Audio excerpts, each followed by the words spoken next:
die jetzt nutzen Dings.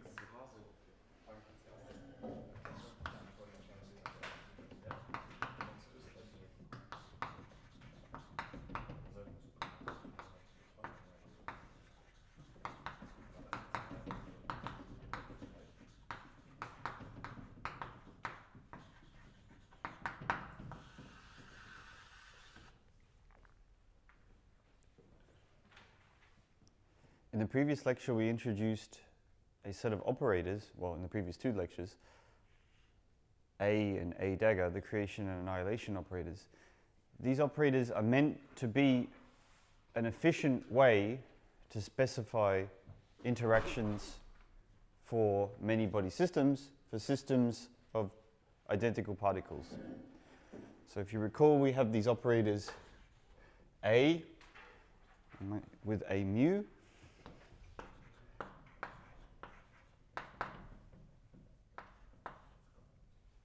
and these operators obey an algebra.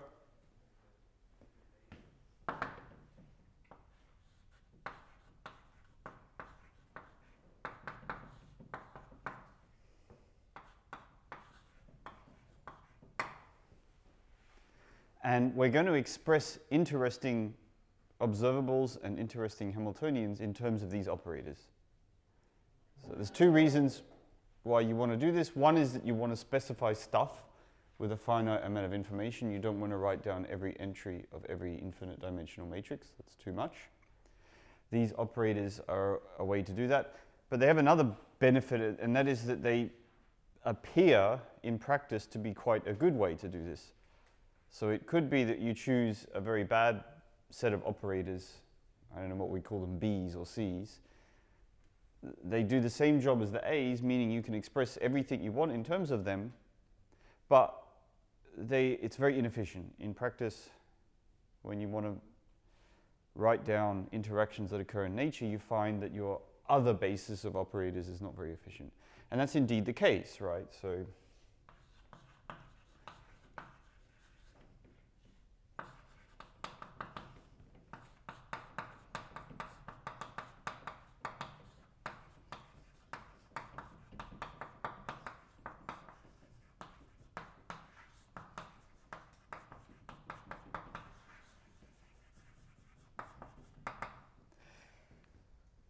there is a basis of operators for any infinite dimensional matrix.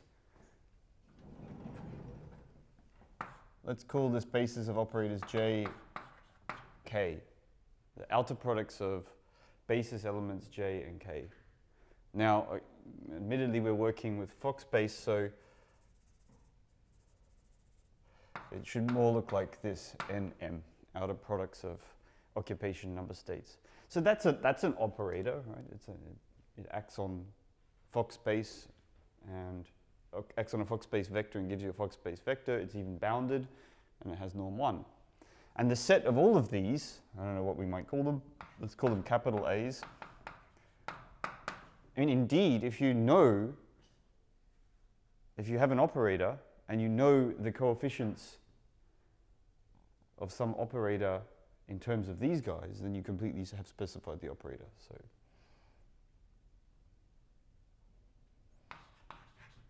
let M be some operator on Fock space, some bounded operator on Fock space.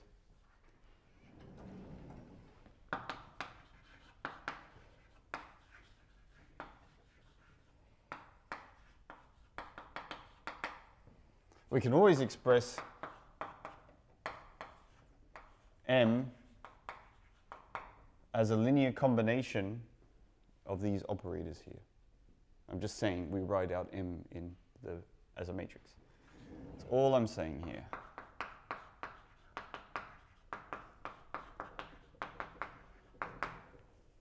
So that's most certainly a basis of operators that allows you to specify other operators. So we call this an operator basis. Right? Just like it's linear independent, every one of these operators is linearly independent with all the others. It's just like a normal basis for a vector space, but now we're looking at operators. Well, we could do that, and there are occasions where this might be a good thing to do, but for some reason, nature chooses not to allow us to write things in an easy way this way. So it's sort of amazing that these creation and annihilation operators, which are a different operator basis, they're a different way of writing down operators in terms of some fixed set of agreed operators. It's amazing that nature would choose to express interactions, or to have interactions that are easily expressed in terms of these things. So I can't explain the why of that. For some reason, that's the way nature is. And nature doesn't have interactions that are easy to express in this way. So it is. Well, I'm gonna justify that statement today. That nature chooses to have interactions that are easily expressed in terms of creation and annihilation operators. I don't really have a deeper explanation for why that might be. I mean, it has to do with locality and causality and unitarity. All these things are clearly have something to do with why that's the case.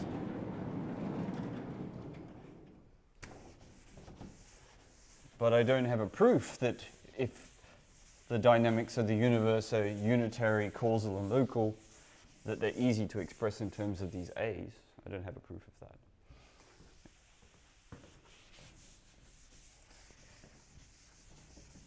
In fact, these days it's become fashionable to think that even this set of operators isn't the most economical way to express things, and that there might be even better ways.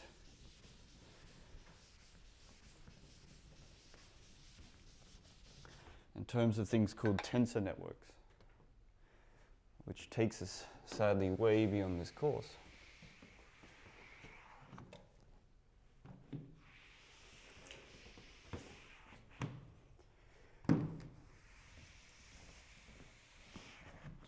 But which is a fascinating topic. Tensor networks is a hot topic right now. Good. Now what we want to do is we want to begin this task.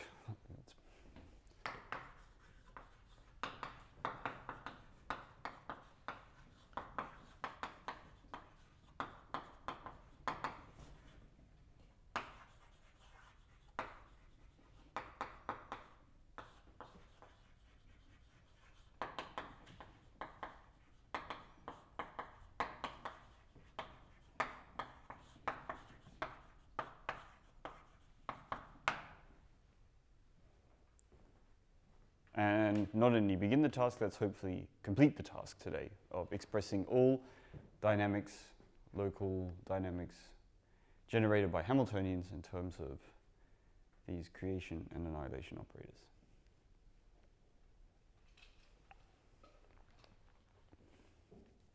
That's the objective for today. And we're going to do it stepwise. Now, I've read quite a few books on how to do this. The first way I learned took very, very many pages. Like all things to do with Fock space, you can make your life very unhappy and do it tediously. But then there are really, really cunning ways of doing things. And I've learned since then a really slick way to do this in the length of this lecture. So we're going to do that today. We're going to express the dynamics generated by local dynamics generated by local Hamiltonians in terms of these AMUs and AMU daggers. And we're going to build it up with a couple of observations. So, task 1. We're going to express the simplest dynamics we know in terms of A's and A daggers.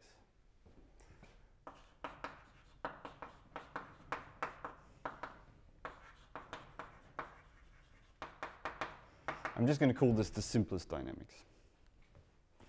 I don't have a name, a good, really good name for this.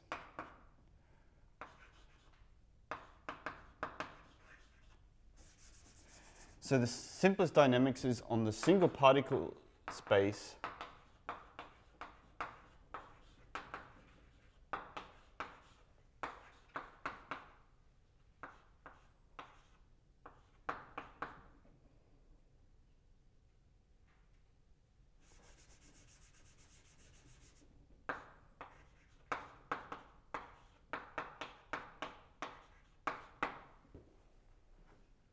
world's simplest dynamics. Well, apart from the identity.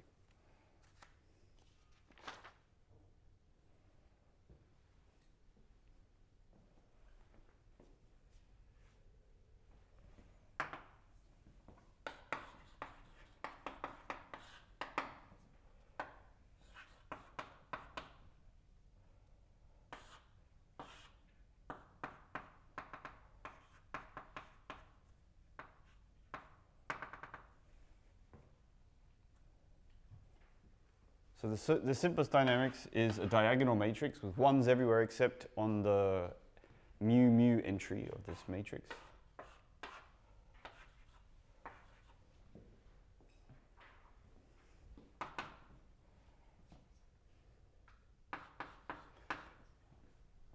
Another way of writing the simplest dynamics is to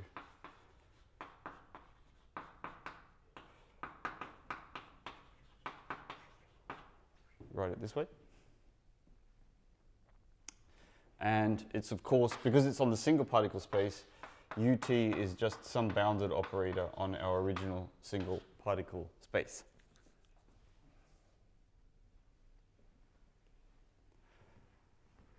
So this we already saw a couple of lectures ago how to express single particle dynamics on the full Fock space. There's a way to extend a unitary on the single particle space to the full Fock space.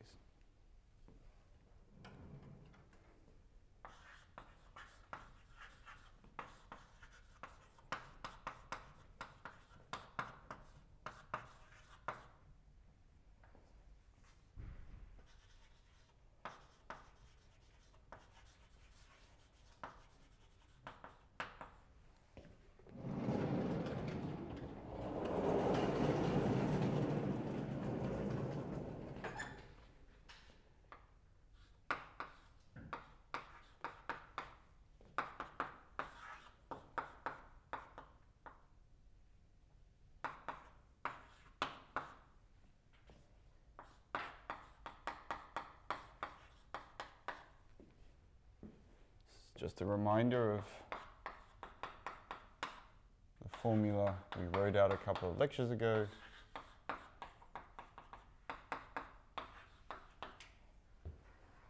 There it is there.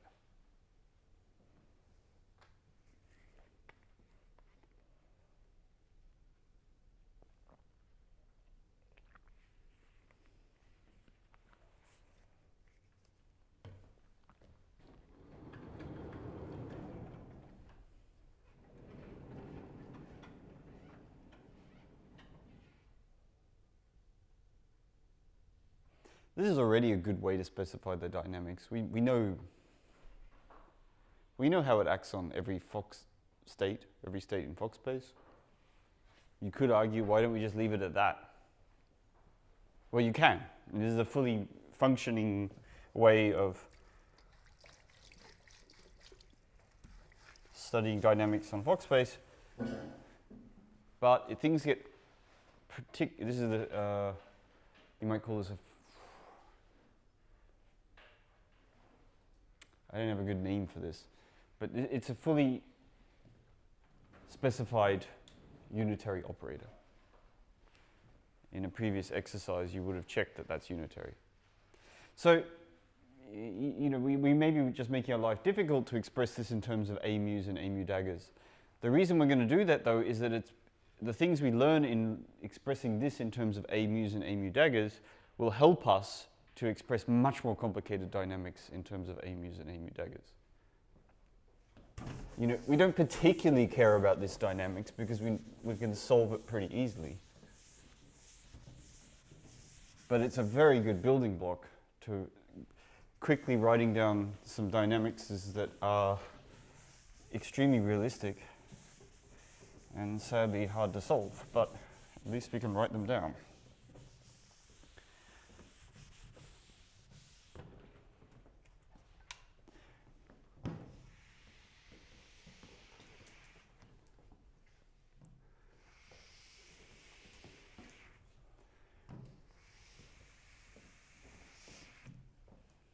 All right.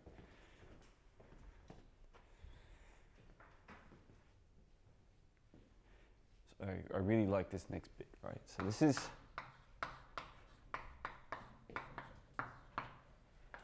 what is this thing in terms of a mu's and a mu daggers? Well, it's some function of a mu dagger. We don't know what it is, though. I mean, so gamma s mu t is an operator on Fock space. A mu and a mu daggers are a basis. They generate a basis of Fock space. Therefore, presumably, we can express this guy in terms of these guys. That's obvious. But how, right? It could be a very ugly function. And when you look at some textbooks, you definitely get the impression that it's a very ugly function, even though at the end the result is so simple, as we'll see. So what we're going to do is, step one, we're going to differentiate this expression, right? There's a time parameter here. Let's differentiate with respect to time.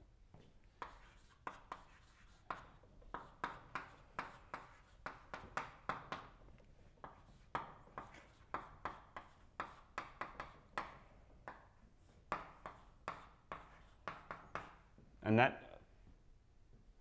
you can regard this as a reminder of a definition, right? This is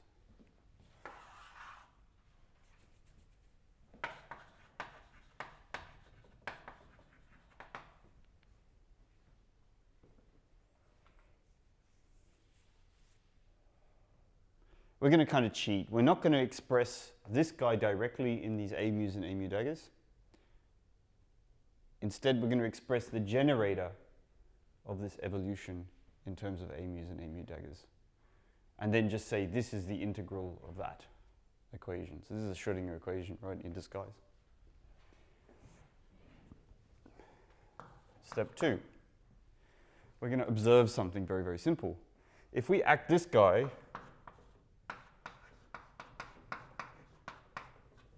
on a Fock basis element,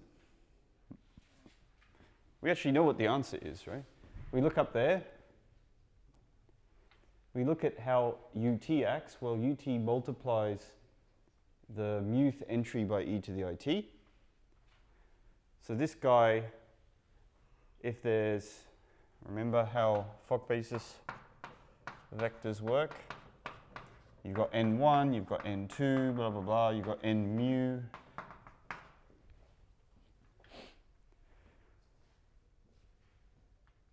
This string of integers here specifies a vector in one of these subspaces up here. And the way this guy acts is it multiplies this vector by a phase, obviously, right? Because ut acts diagonally except for a phase. Now this is just shorthand for the symmetrized version of a product of basis vectors.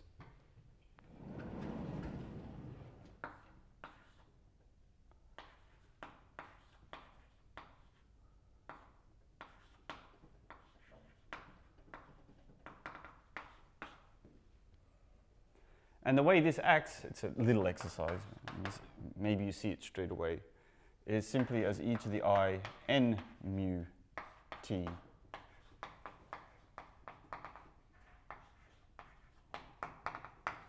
Okay? So we know actually how this unitary operator acts on a basis vector of Fock space. You just have to unwind the definition of this thing here. And that's a little task for you to do when you have spare time. But we introduced last week, in the previous lecture, an operator which does something very, very similar to this.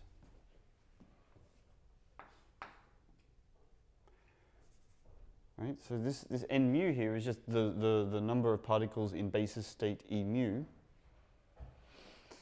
And we had an operator that tells us that number, and that's the number operator. So we're actually going to be able to work out this thing here for this very specific examples. Do that in a second.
So recall that A mu dagger A mu, regardless of whether S is plus or minus 1, when you act it on some Fock basis vector, gives you the number of particles in mode or basis state mu. So this is now step 3. Therefore, if you differentiate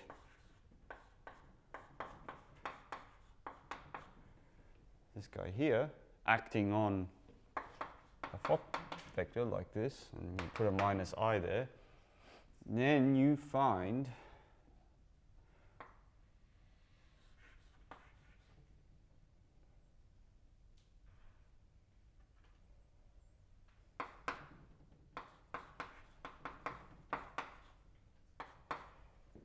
that expression there.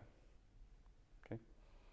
Just look at this line here. If I differentiate the left side, that's what the left side is. If I differentiate the right side, I bring down this n mu factor.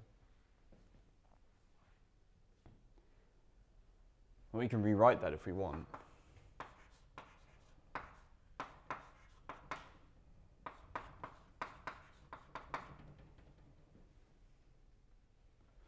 And, you know, this number commutes, so this operator commutes with this guy here.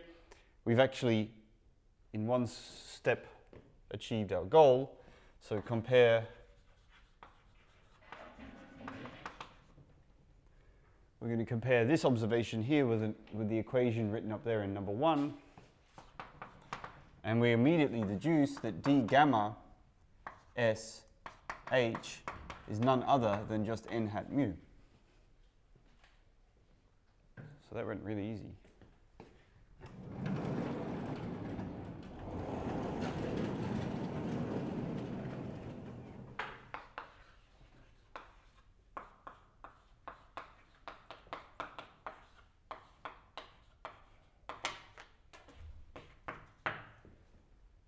And since that works for all Fock basis vectors, we're done. We actually now know how to express gamma s of mu t in terms of annihilation and creation operators.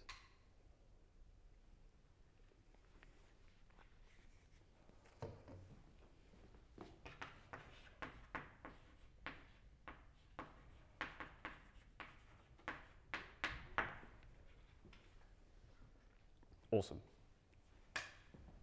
That was super simple. But maybe it was super simple because we chose the super simple dynamics, right? I mean, I did call it the simplest dynamics.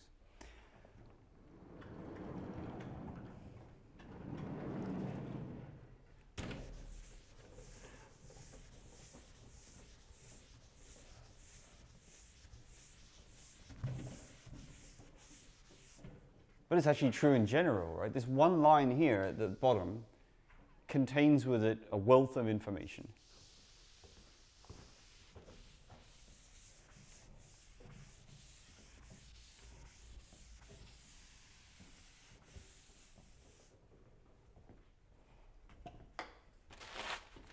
It works for any basis vector, right? Any of the basis vectors mu. And for all mu, right? That expression up there.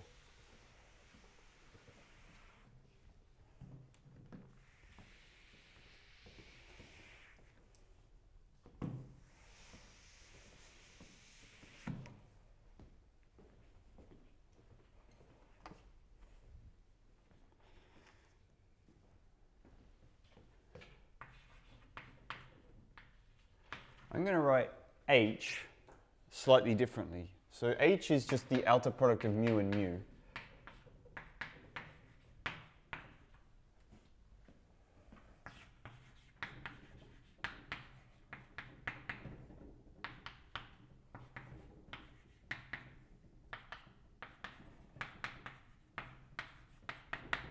You just have to check that, right? If you look back at the u of t, you just check that it obeys that equation that I wrote there. So this is a cool formula, right? Because it's true for all mu.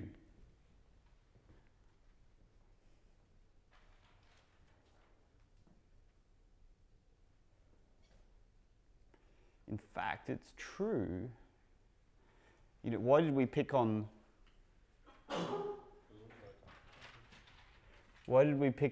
this particular basis, mu? We could have chosen any basis, right? Any normalized vector, and this formula would have been true.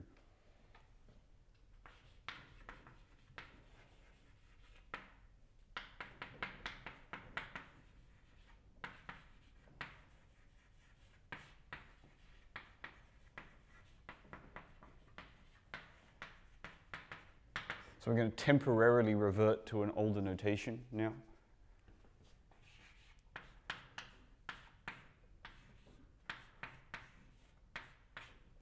If you have the outer product of a normalized state phi, then according to exactly the same derivation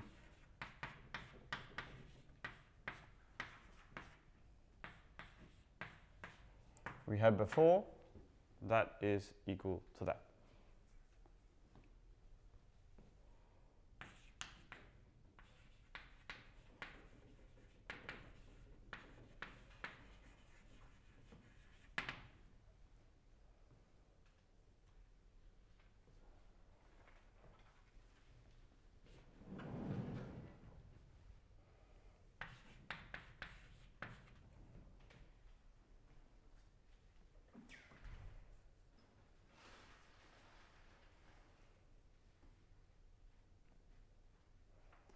And this contains even more information than that.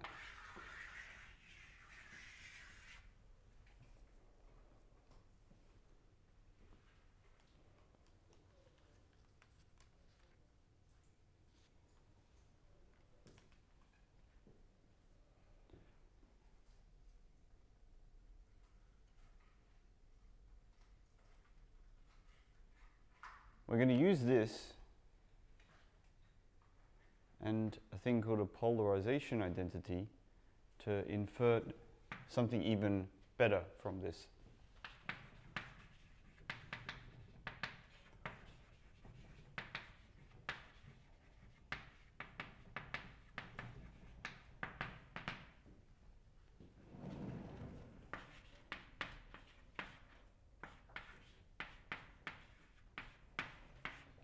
Notice what I've just done? I've written an outer product now, not of phi and phi, but phi and psi.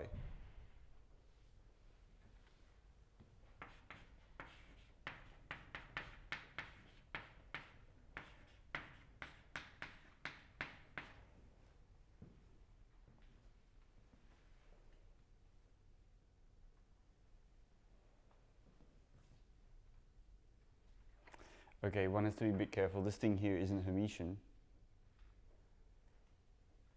Right, so this is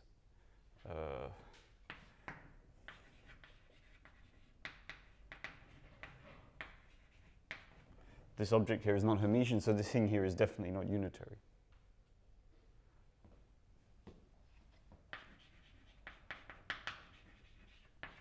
But nonetheless, the derivation goes through. It's the same equations. It's just we have to be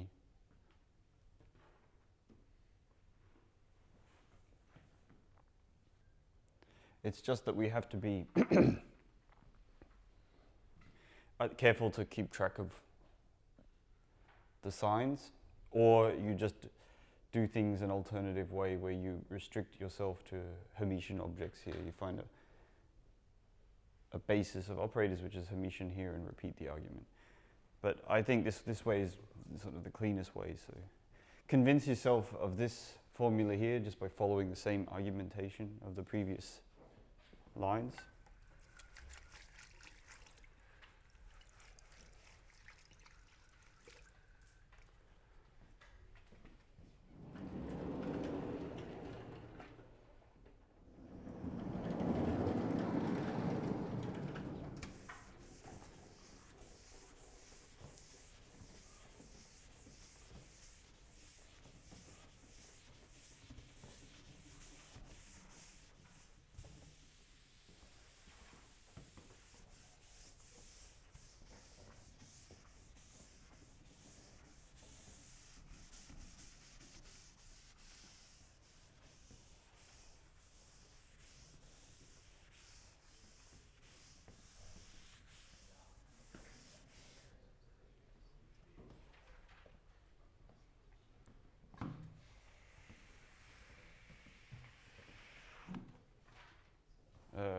Emission, not unitary.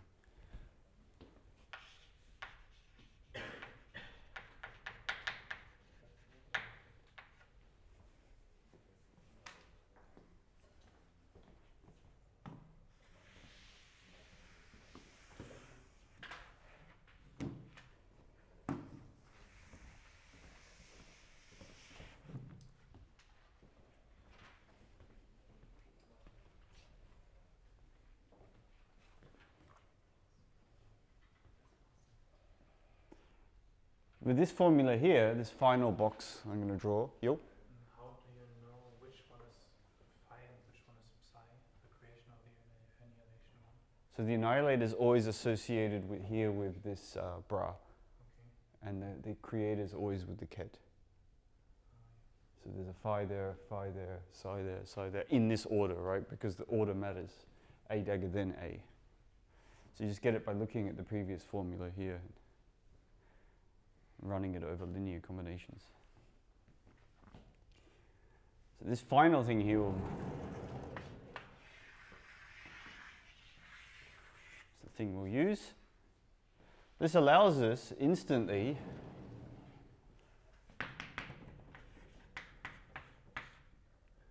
to arrive at a general formula. So every matrix H can be expressed as a linear combination of outer products.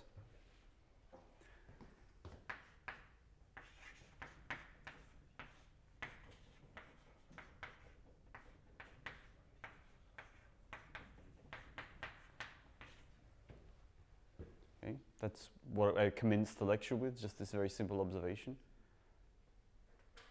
But now we know that this thing here is linear on its argument, so we can just pull out this H sum.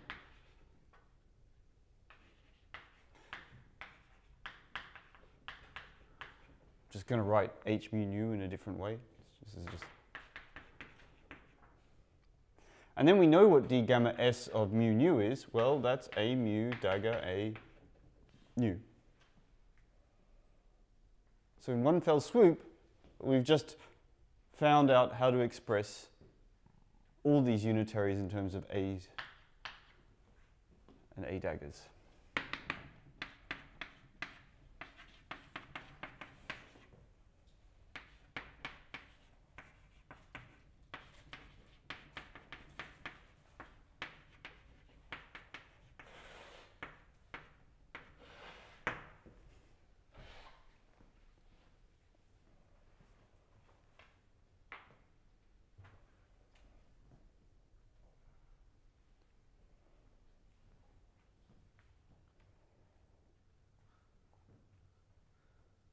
All right, this is the most general non-interacting dynamics.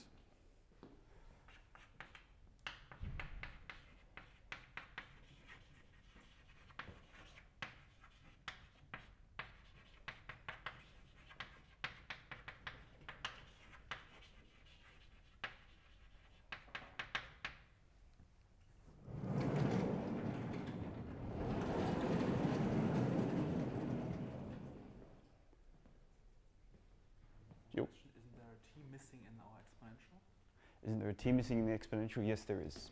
Thank you. There we go. Perfect. The most general non-interacting dynamics. Okay, well, the formalism is only useful if it makes your life easier. At the moment, we've expressed non-interacting dynamics in terms of A's and A daggers.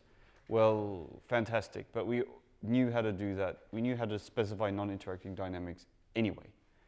So all we've done is just change notation so far. It's not been any good.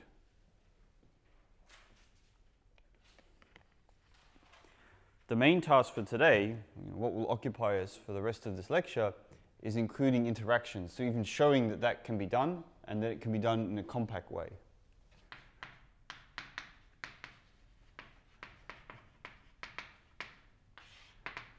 And this is where life gets really interesting.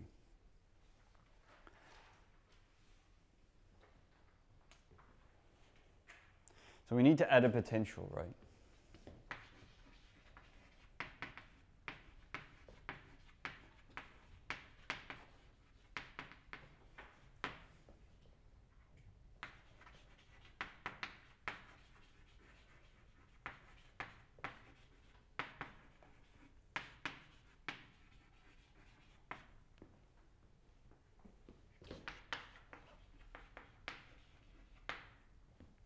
This is where we invoke locality.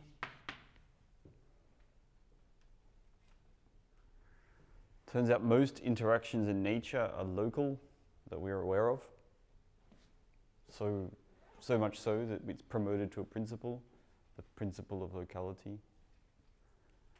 And so we expect that a potential that's sensitive to two or more particles, well, the ones that we all know are in fact unusually sensitive only to the presence of two particles. So we're going to focus just on two, and there are situations where you have interactions between three or more particles. These happen in cold atomic gases under very, very special circumstances, but we're going to ignore that for this lecture. Now this potential must be expressed as an operator.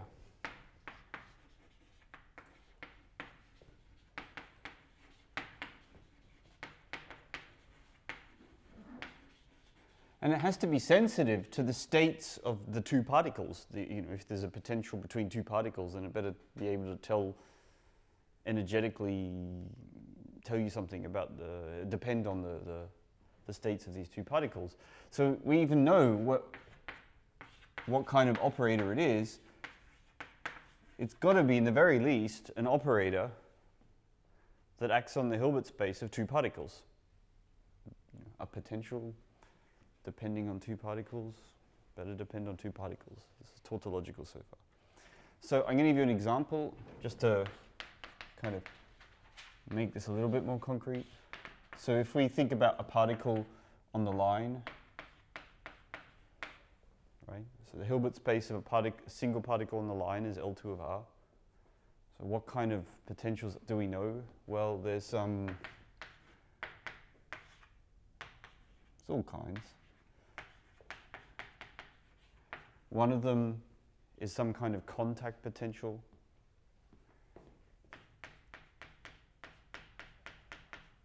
Okay, so expressing this potential improperly in terms of a position eigenbasis, you could write that potential like this.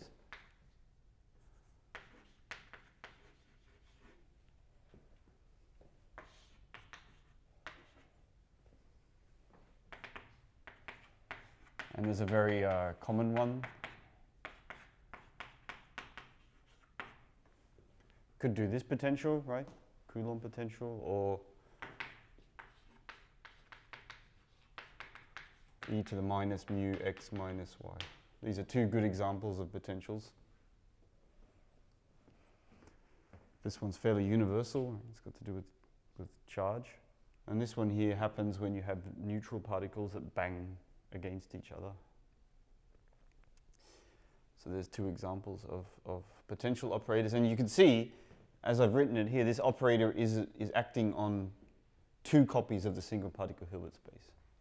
So all potentials, all two-point potential, two-party potentials can be written like this.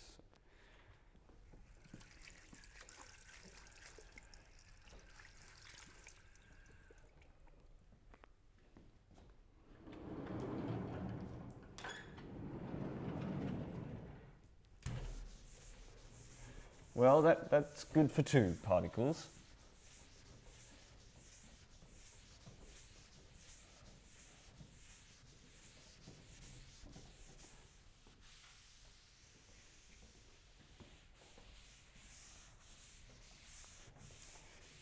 But we have an undeterminate number of particles. We might have 7 or 1 or 20. And they're all identical, all these particles. You have a cloud of these particles, they're all identical. What's the potential between these particles if the potential between just two of them is written like this? And you think about it for a while, and then you start coming up with some requirements that you want from this potential. So you want that this potential is extensive. You want that if you add a particle, then the energy goes up proportional to the number of particles that are already there. Otherwise, like, in what sense is it interacting? So you want that it's extensive.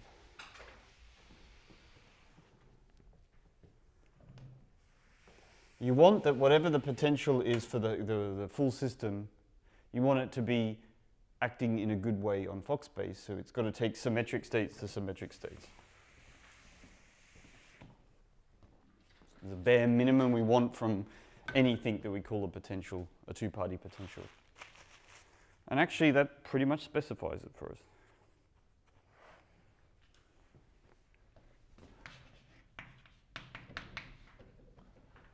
How am I writing this? Yep.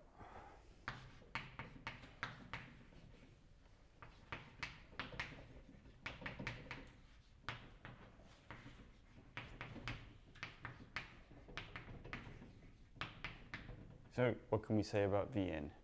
Vn's an operator. It's an operator on a Hilbert space.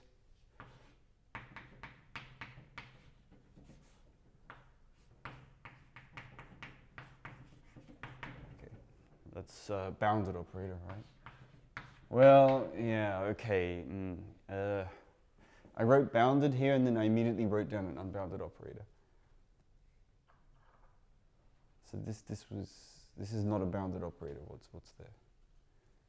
All right, it's possible to find a sequence of vectors which have arbitrarily large norm. So that's, I was a bit naughty here, right? So I should.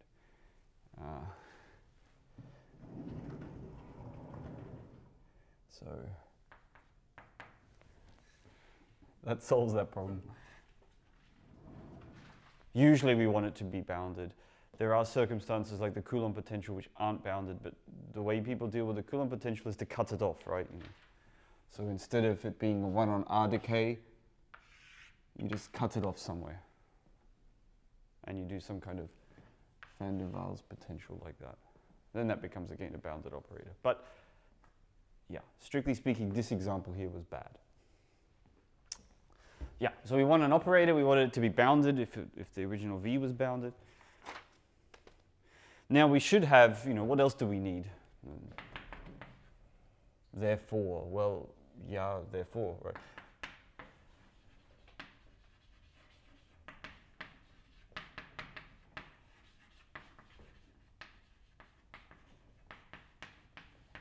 In order for this operator to act nicely on this Hilbert space, it better commute with permutations, right?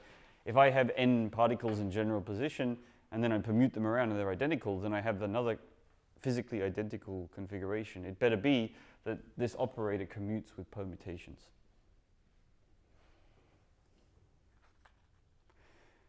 Okay.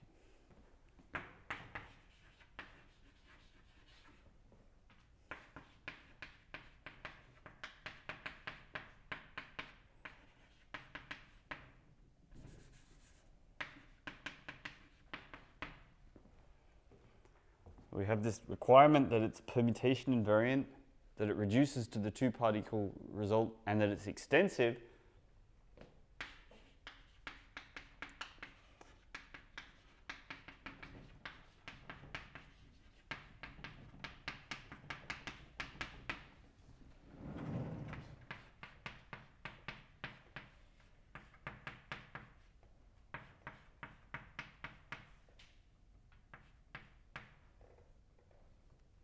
Turns out the only possibility that's consistent with both these requirements is this. And I think I better give you some notation. What is this VJK?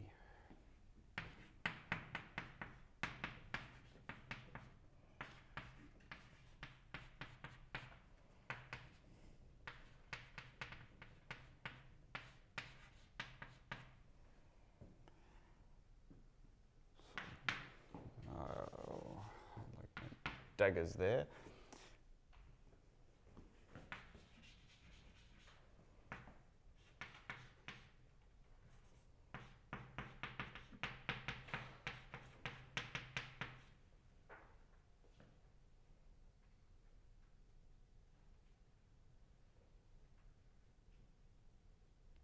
Now I really think there are minus ones here.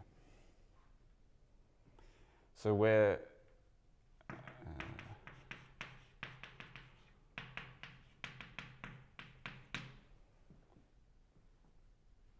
so VJK is just like take this two-particle potential and move it onto the jth particle and the kth particle.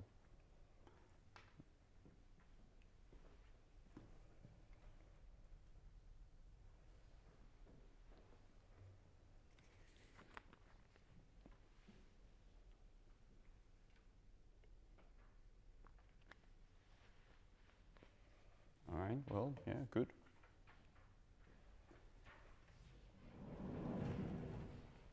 So people draw pictures like what I'm about to draw. If you have n particles,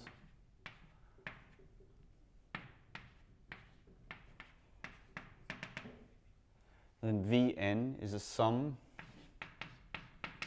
of the potential between particles 1 and 2. Let's call this V1, 2.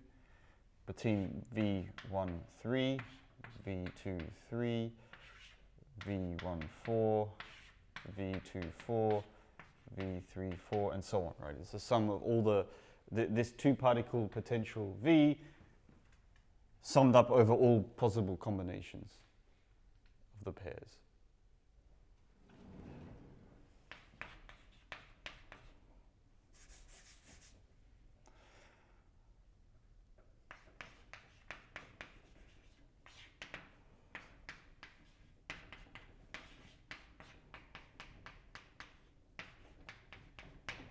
And we're going to declare that the potential on full Fock space is therefore just the sum of these guys on definite numbers of particles.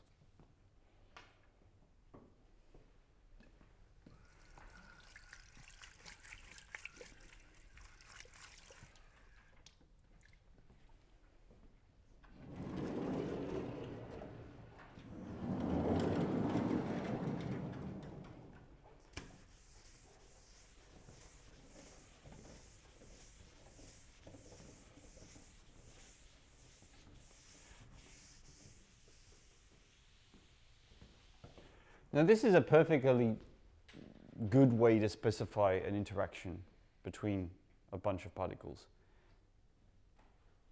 But remember, our task is to use creation and annihilation operators today, and I claim that it's not as economical as doing it in terms of creation and annihilation operators. So let's see that in action.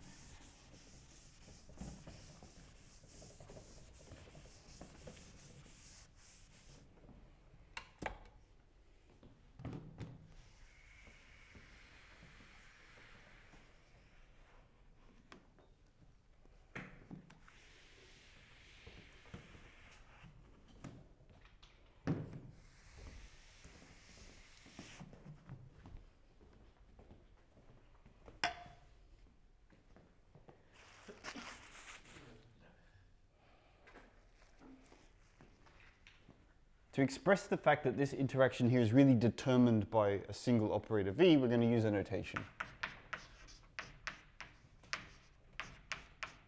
Okay. Yep. I have one more question for the permutation pi. I'm not quite sure whether I understand the last one. Should it also be pi to the inverse permutation, pi to the -1? Or did you mean to? Oh, yeah, right. So the question is, what's going on with this last pi here? Is it pi or pi to the inverse? Well, it's a transposition, well, effectively, so it doesn't really matter. But but notationally, to be consistent, I should write -1. And these things start to matter when you have more particles, so best to keep the notation consistent. So I think that's a good move there.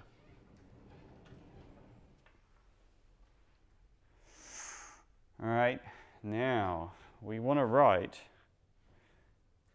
this guy, d squared gamma SV, in terms of creation and annihilation operators. As before.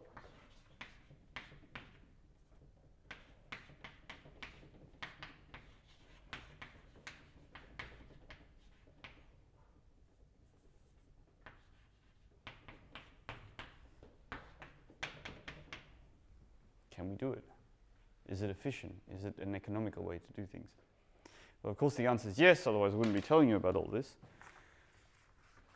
And remarkably, we can do it in extremely few lines. So if you look at a typical presentation of this material, they will spend a long time deriving the formula I'm about to arrive at.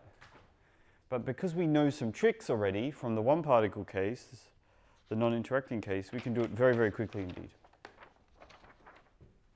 So I'm going to save you a lot of pain. So this, again, it's built on a set of observations. I haven't said it yet, but the fact that this operator obeys nicely, it acts nicely on Fock space means that it's permutation invariant. So we know already that V equals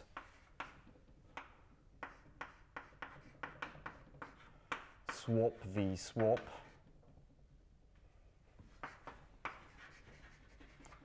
where swap mu nu equals mu mu. Okay. So V equals swap V swap. So it's permutation invariant.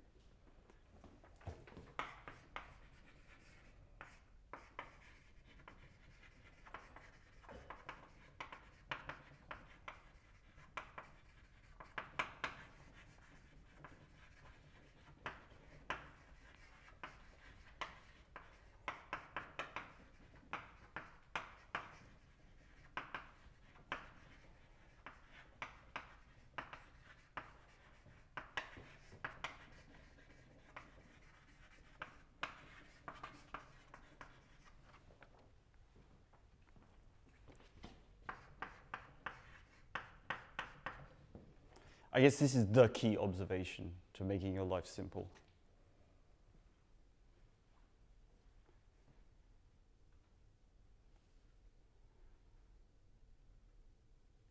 This is really it. Without this observation, it becomes horrible, the whole derivation.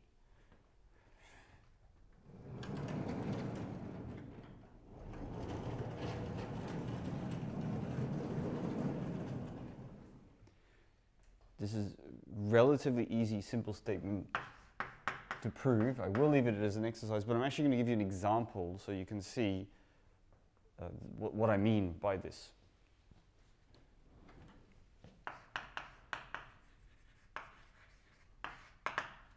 All right, let H be our friend, the simplest Hilbert space of all, C2, non-trivial one, and let V be swap.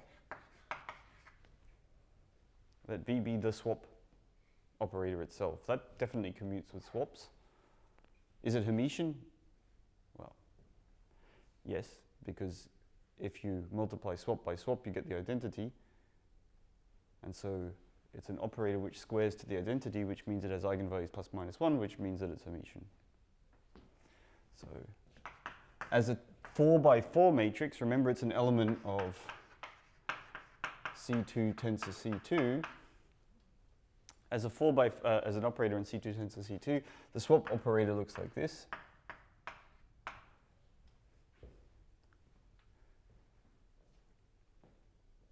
I definitely leave that as an exercise. The claim is V is a linear combination of operators that are of that form there. And can we do it? Let's see. So I'm going to try and write this down while calculating in my head. This could go horribly wrong.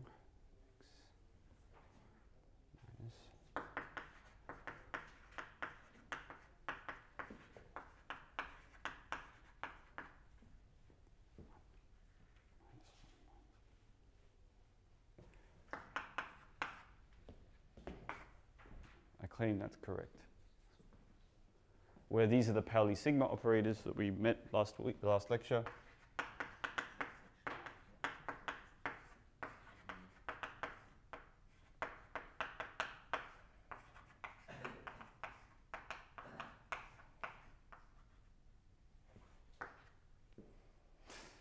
Is that right? Is that right? Well, let's just prove it. It's not very hard.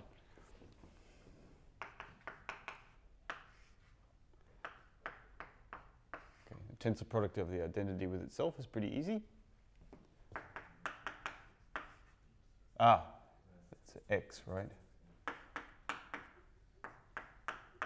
That's the tensor product of X with itself. What about Y with itself? Well, that's minus plus minus 1, 1, 1, minus 1.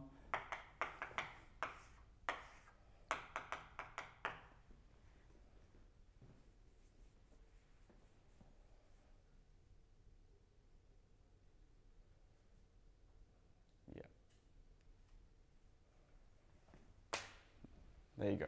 Proof by example. So now all permutation invariant operators are linear combinations of tensor products of an operator with itself.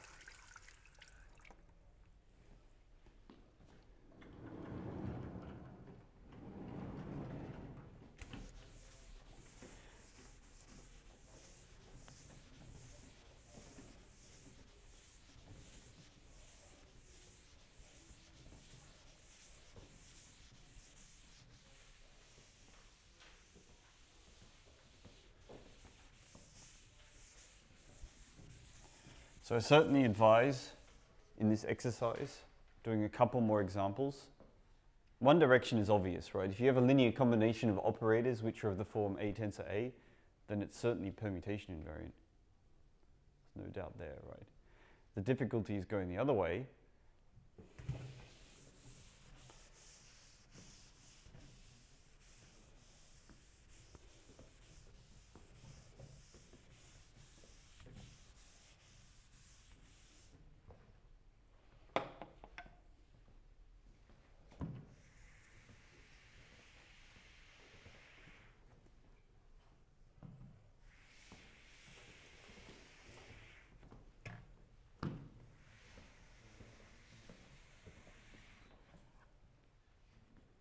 One proof uses Shor's lemma, if you know that.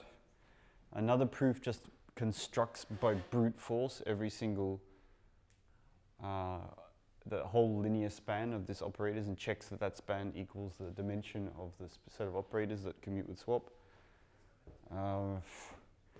There are as many proofs as your imagination. So I'd like to leave this one as an exercise it's really worth thinking about, because you'll learn more trying to work out the answer than if I just wrote out the answer.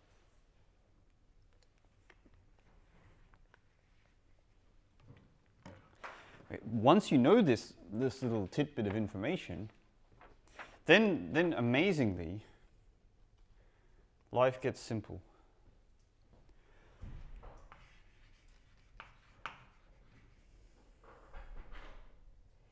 In fact, not compare, consider. So consider this definition we had for Vn.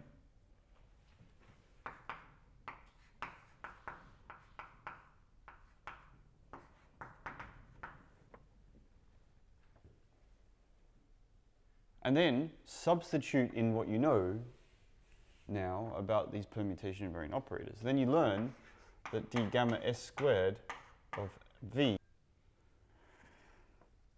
Then you learn that d gamma s squared V is a half of d gamma A. This is our original d gamma squared. This is really crucial, right?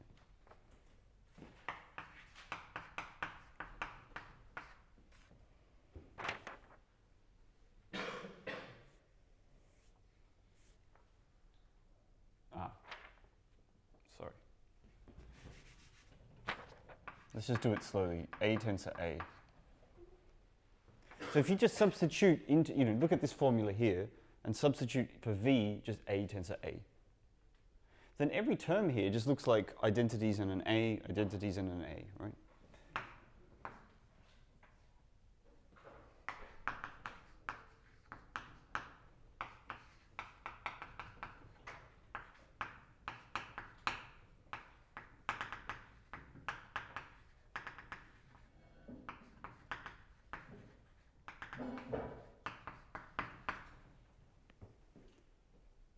So every term in this expression here is a sum of terms which act as the identity everywhere, except in one place, J, where it acts as A, which is identities everywhere, acts as A, and identities everywhere.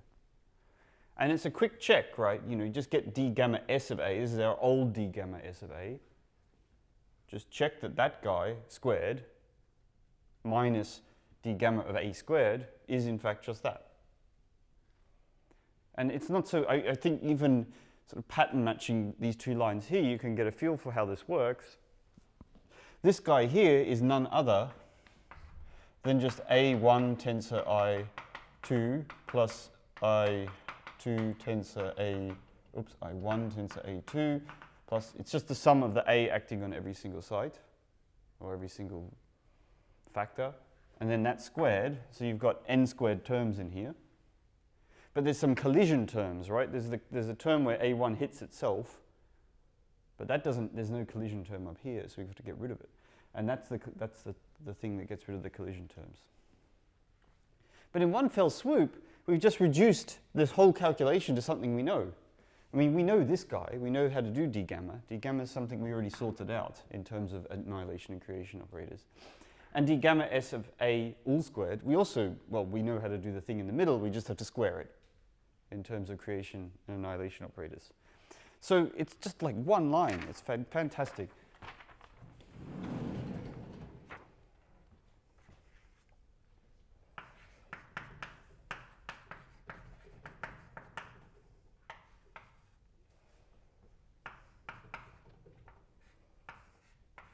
I'm just substituting in for d gamma s of a now.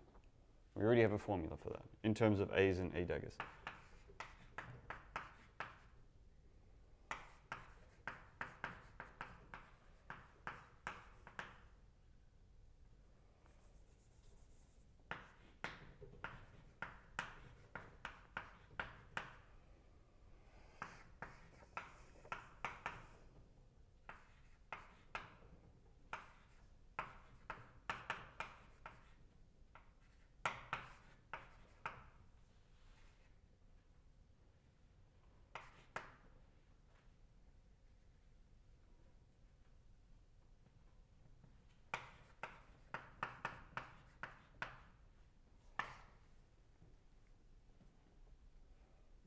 Needs a little bit of a check to think this through, but I've just done nothing more than substitute in the formula we had for d gamma s of h.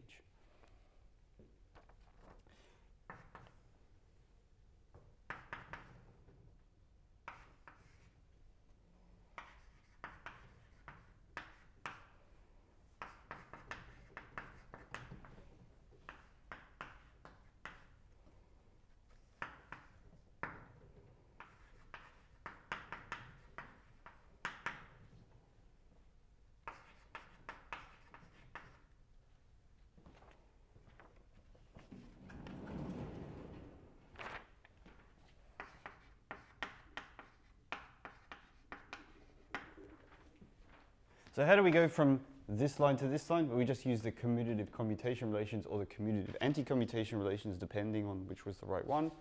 And you get an S factor here. S is plus or minus 1. And then the final formula, right?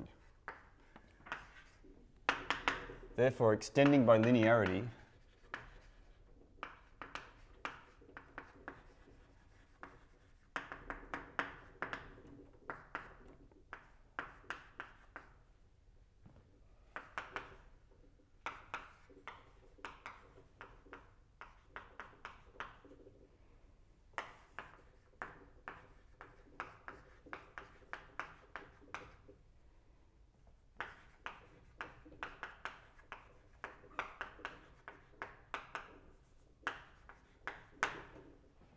that's it.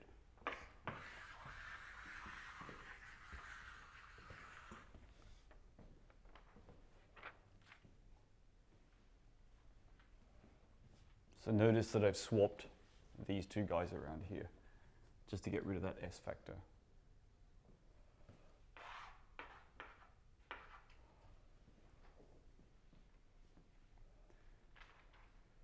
So that's super duper.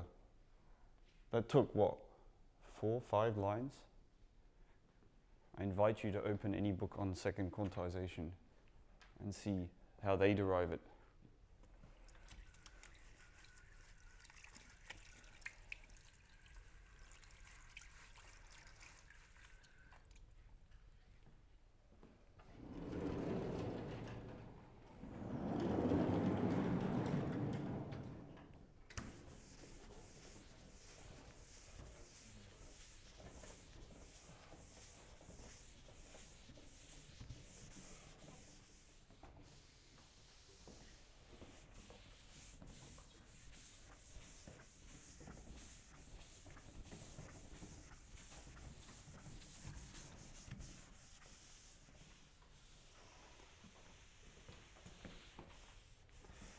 Now we have a recipe for writing down an unending supply of interesting Hamiltonians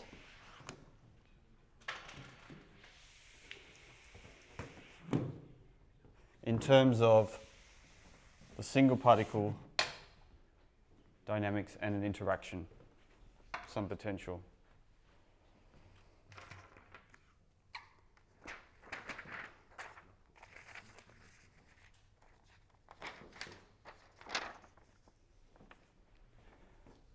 This is not specific to non-relativistic settings, it works for relativistic settings. This is completely general. Although relativistically things get really annoying, so that's why people use path integrals and things like that.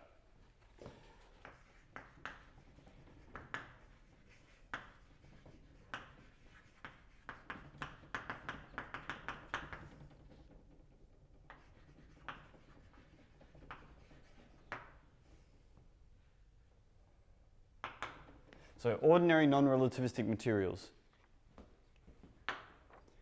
What is the Hamiltonian for an ordinary non-relativistic material? Well, it turns out it always has a universal form.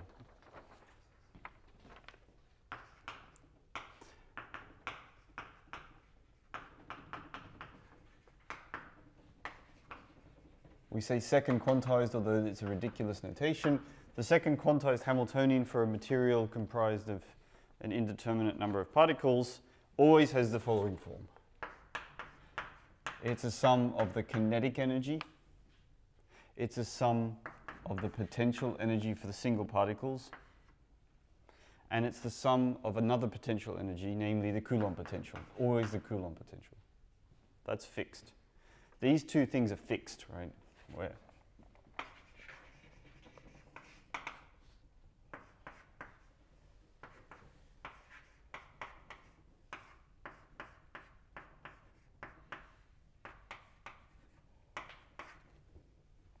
So the potential energy is the potential energy, momentum operator squared. V naught is the only thing we're allowed to change. We can impose a different potential by moving the particles around, sticking them together or whatever. We get to change this thing here.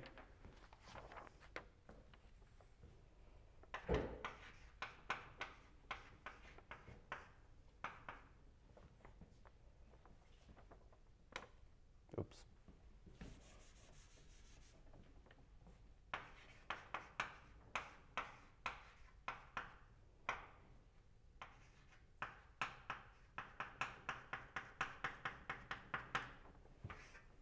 Okay, some potential function, you can build that by pushing particles together.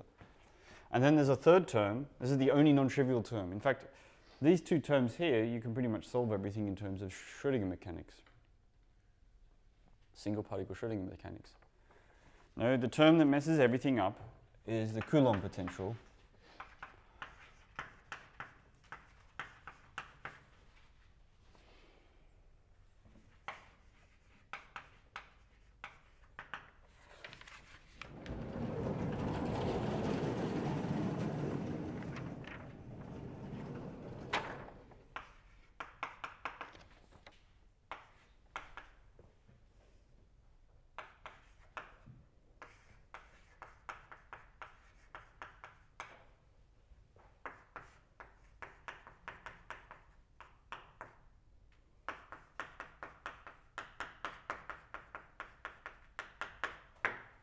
There it is there. It's the Coulomb potential. It's not actually bounded, right? So it really messes stuff up.